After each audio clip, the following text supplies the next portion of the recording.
Next to me here on my right is Namita Vikas. She is the President and Chief Sustainability Officer at Yes Bank. She's currently occupied with setting up the Yes Bank Foundation, which I hope we'll hear a little bit about later. She doesn't look it, but she has 22 years experience in corporate social responsibility, public affairs, and she previously worked for Marico, Microsoft, and the Confederation of Indian Industry, the CII. From her bio, I noticed that she's on the World Bank's Development Marketplace Initiative as a jurist, and I'd like to mention here that the Financial Times has partnered with the International Finance Corporation very successfully for our own Sustainable Business Award. So it's very high on our agenda, this subject. If I can turn to you, Namita. Manfred spoke about when he arrived here, he was looking at CSR, but plainly a kind of broader sustainability agenda is rolling out. Tell us a little about your experience at Yes Bank and how you're orientating the bank towards microfinance, inclusive banking, agribusiness, and socially responsible investing. Thanks, James. So at the, I just want to take a step back and do a bit of, context setting when we look at sustainability in that space. Over the last 18 months, we've seen in India, there has been a lot of traction on this buzz or noise, as we're calling it, on this whole thing about CSR, sustainability. And we need to really look at, in the true sense, what do you mean by sustainability? So organizations here in India, there are different definitions that have come up. I think one of the closest definitions that resonates well is the one that IFC has put down, which is ensuring long-term business success by contributing towards economic and social development and a healthy environment and a stable society. I think that is a definition which is close to what sustainability is emerging as, even in the Indian context. So it's, our collective ability to share resources equitably, except that everyone has the same rights, and consistently act in the best interest of society. So whatever a sustainable decision has to be something that is, it cannot be that's good for me but not good for you, or good for today and not good for tomorrow. You mentioned about the financial crisis and the negative effect of the financial crisis that we've had. In fact, the 2012 Edelman Trust Barometer saw that the banks from its third position has gone to the least trusted industries position. The banking sector has a major influence on the economic outcome, and through the financial flows that it flows through within industry. It makes certain social and environmental impacts when it's funding projects or organizations. And therefore, the banking sector's ability to influence the transition towards a sustainable or a stable economy is unparalleled. So when we make our decisions, it's very important for us to look at environment, social factors in lending portfolios. So just to take an example of what we've done at Yes Bank, voluntarily we have institutionalized the environment and social policy. This is based on the IFC guidelines, the International Finance Corporation guidelines, and the Equator Principles, where we do not lend to unethical, illegal, or unsustainable businesses. Our decisions are based on environment and social impacts when we look at organizations. Another area that I want to touch upon, and there is a potential in looking at, is creating a positive impact through product innovation. So how can banks or financial institutions create products that are influencing positively? Again, taking an example, we have a social deposit account that we have institutionalized within the bank. It is India's first philanthropy banking product, if I may say.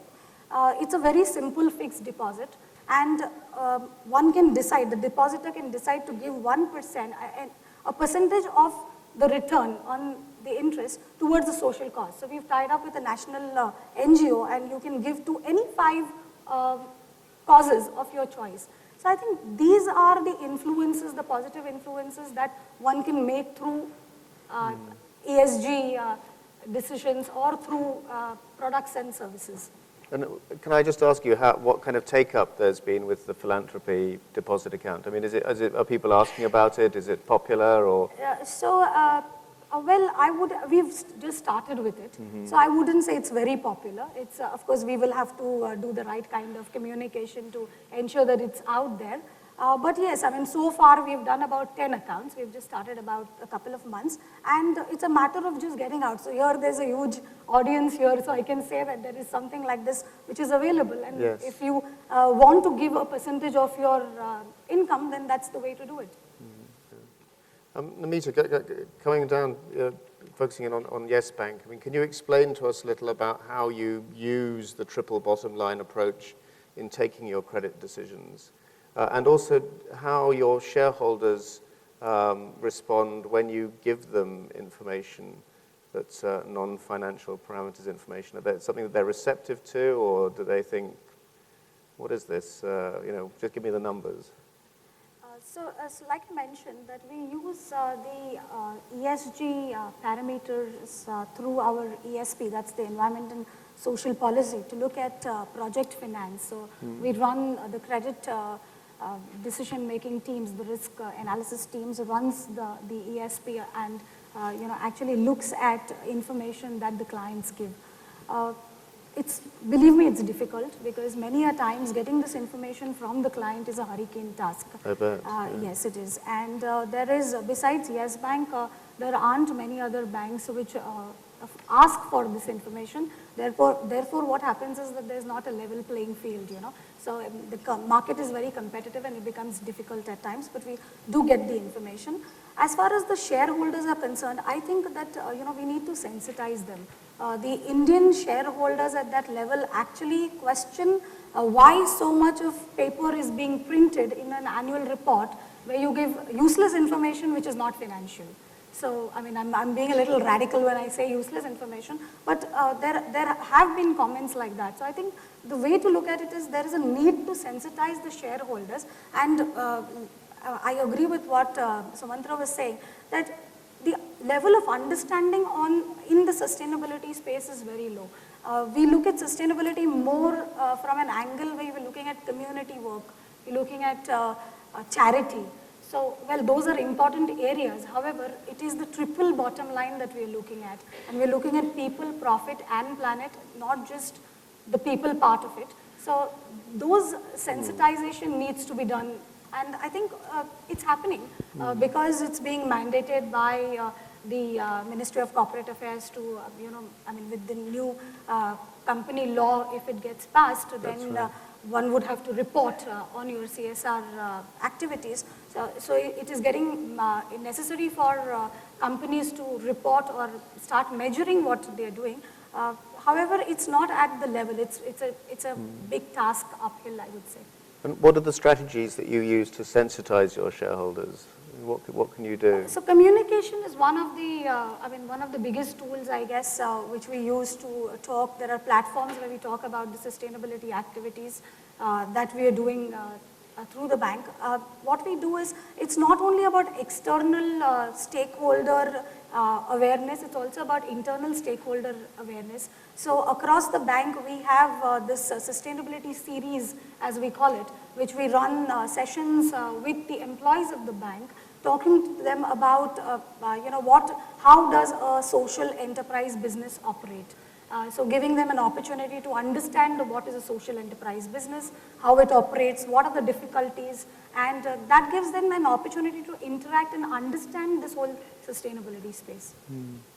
And do they ask how you measure these factors, how you actually benchmark them?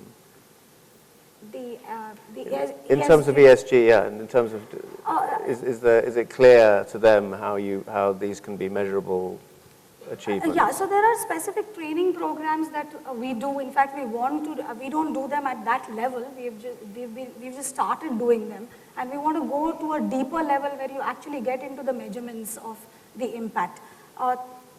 Most of the times we've seen across that activities are done without really understanding what is the kind of impact that is there. We've started calculating impact at the Yes Bank level. I mean, I can say that we've touched 6 million people directly with the social activities or the sustainable finance activities that the bank is doing. And this is measured right now through calculating the number of the pure data, But there is a need for a proper ESG training, which we would start very soon. Yeah.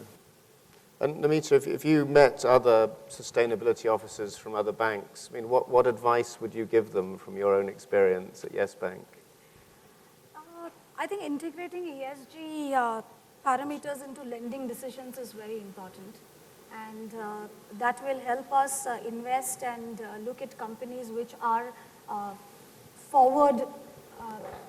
going forward, doing a positive impact on society and environment. That's one area. Coming up with innovative products and solutions to reach out to the social and environmental, to be able to look at social and environmental concerns. That's another area. That's a very important area because banks have to be innovative with their products to reach out to these markets. So that's the second area. The third is proactively direct investment towards environment and socially responsible companies. So those which are commercially viable propositions but which are delivering on the social and environment front. So just to give you an example here, this is a pilot project that we've just about to start. And we are incubating 5 social organizations, commercially viable social organizations. We're using innovation as a tool to take them to scale and make them bankable. If we actually make them bankable, then we will offer them to Yes Bank or to any other bank who wants to look at debt or equity within them. And if you're able to do that successfully, then we're opening up this entire sector of social enterprises where there is a huge gap as far as funding is concerned. So that's I think the third area. The fourth is training of the human capital within the banks.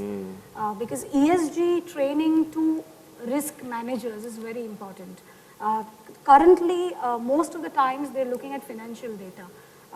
That's because we are not equipped to look at ENS data. And I think that is a very important area. The whole triple bottom line accounting, where you actually look at standards. So I would look at it as a tell me, show me, and approve it approach. So tell me is I'm telling you that yes, I do sustainability. Showing I do some community work and I do, I do some engagement activities. And the prove it is actually getting a ISO 14001 or an ASA 8000 certification will prove that I am as an institution, a socially responsible organization. I think these are the 5 areas that one needs to really look at. Yeah, thank you. I think we've spoken on the stage enough, so I'm going to open the session to the floor and invite some questions from you. So, gentlemen at the front, there should be a roving microphone. Is there one? Yeah, there we go. This is just a question. I'm Anil Chopra here. I'm a management consultant in the area of enterprise governance and business ethics. So I just wanted one question to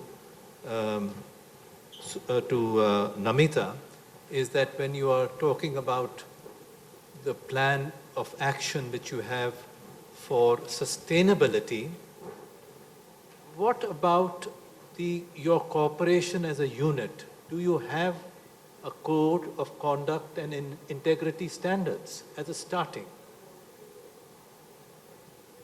You're going ahead to sustainability, but what about within your organization? Have you certain guidelines of what you expect in terms of integrity and compliance of integrity and ethics? Yes, as a part of our corporate governance, I mean, we have a code of conduct within the organization which applies across the organization to each and every employee. But that code of conduct is prepared by you, because earlier we had talked about also the stock exchanges. Now, my own experience with stock exchanges is that we are expected, it says that you are expected to have a code of conduct for directors.